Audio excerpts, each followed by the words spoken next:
அனைவருக்கும் வணக்கம். இது பிரம்மா விஷ்ணு சிவன் ஆன்மீகம் சம்பந்தமான யூடியூப் சேனல்.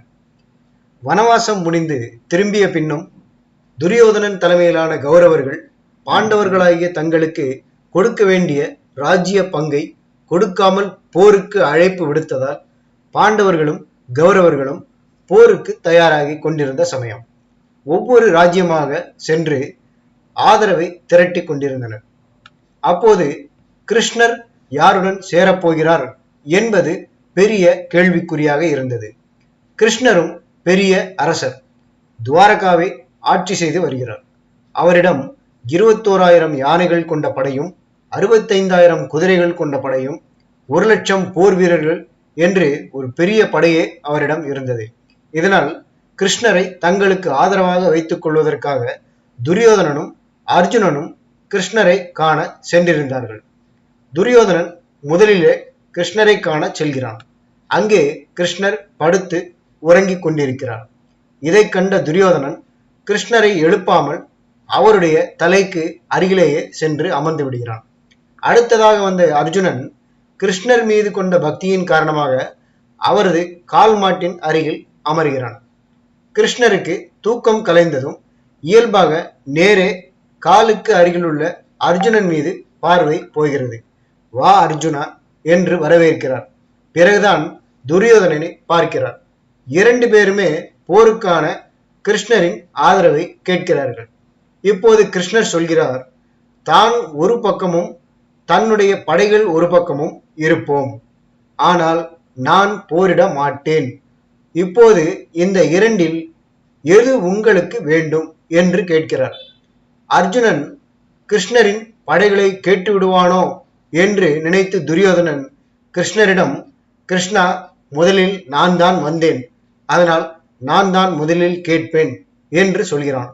அதற்கு கிருஷ்ணர், ஆனால் துரியோதனா, முதலில் நான் அர்ஜுனனை அல்லவா பார்த்தேன், அதனால் அர்ஜுனன் முதலில் கேட்பதுதான் முறை என்று சொல்லி அர்ஜுனனிடமே கேட்கிறார்.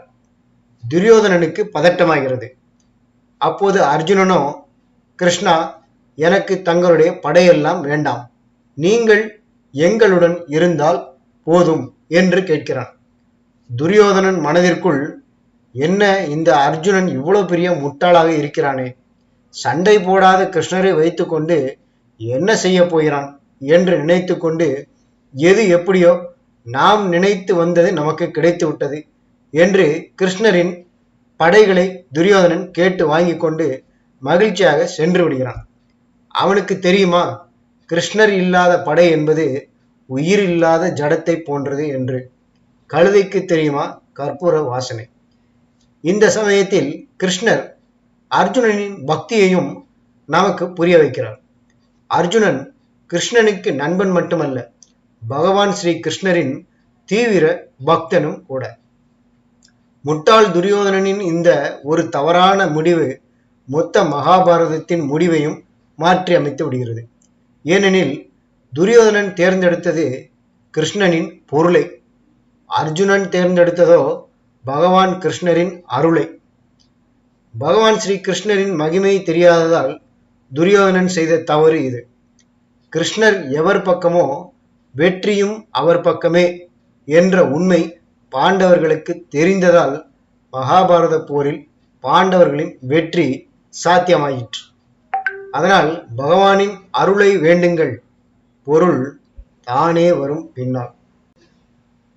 பார்வையாளர்களுக்கு ஒரு வேண்டுகோள், தயவு செய்து நம்முடைய பிரம்மா விஷ்ணு சிவன் என்ற இந்த ஆன்மீக சேனலை சப்ஸ்கிரைப் செய்யுமாறு கேட்டுக்கொள்கிறேன். இந்த வீடியோ பிடித்திருந்தால் லைக் பண்ணுங்க, கமெண்ட் பண்ணுங்க.